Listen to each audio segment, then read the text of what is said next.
নমস্কাৰ, এটা নতুন ভিডিঅ'লৈ পুনৰবাৰ স্বাগতম জনাইছোঁ। আজিৰ ভিডিঅ'টোত মই BSc মেডিকেল টেকন'লজিৰ 2024ৰ বাবে কাউন্সেলিঙত কিমান ৰেংকৰলৈকে মাতিব পাৰে সেই বিষয়ে আলোচনা কৰিম। 2024 কাউন্সেলিঙত কিমান ৰেংকৰলৈকে মাতাৰ চান্স আছে সেইটো আমি জানিবৰ বাবে 2023 কাউন্সেলিং নটিছখন চাব লাগিব। এতিয়া আমি 2023 কাউন্সেলিঙৰ বিষয়ে অলপ চাওঁ। 2023 কেইটা কাউন্সেলিং হৈছিলে সেইটো আমি চাম এতিয়া, আৰু কোনটো কাউন্সেলিঙত কোনটো ৰেংকৰলৈকে পাইছিলে, হায়েষ্ট ৰেংক কোনটোলৈকে মাতিছিলে, গোটেই কেটেগৰী ৱাইজ আমি এতিয়া আলোচনা কৰিম।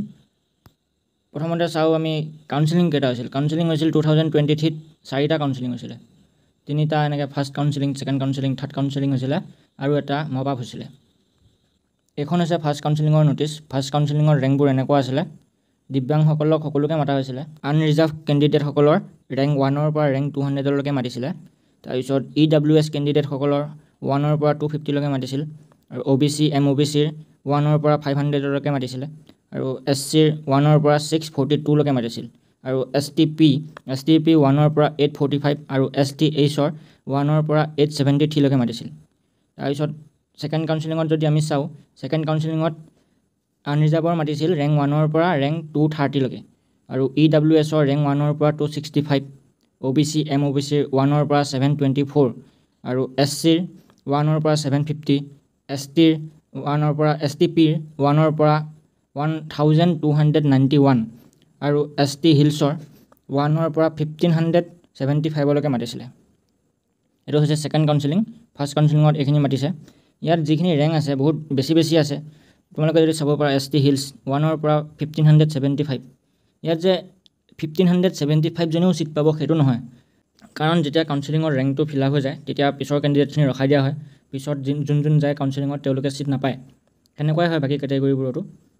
প্ৰথমবাৰ যি এক্সাম হৈছিল 2022ত, তেতিয়া কাউন্সেলিং এবাৰেই হৈছিলে, আৰু কলেজবোৰত বহুত ছিট খালী আছিলে। আমাৰ AMCতে 7টা ছিট খালী আছিলে। এবাৰে কাউন্সেলিং হ'ল, তাৰপিছত কাউন্সেলিং নহ'ল।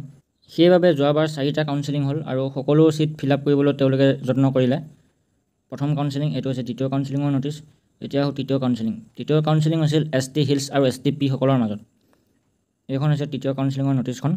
তাৰপিছত মপ আপ কাউন্সেলিং আৰু এটা হ'ল লাষ্টত। এইটো হৈছে মপ আপ কাউন্সেলিঙৰ নটিছখন। 3টা কাউন্সেলিং হোৱাৰ পিছতো ইমানবোৰ ছিট খালীয়ে আছিলে।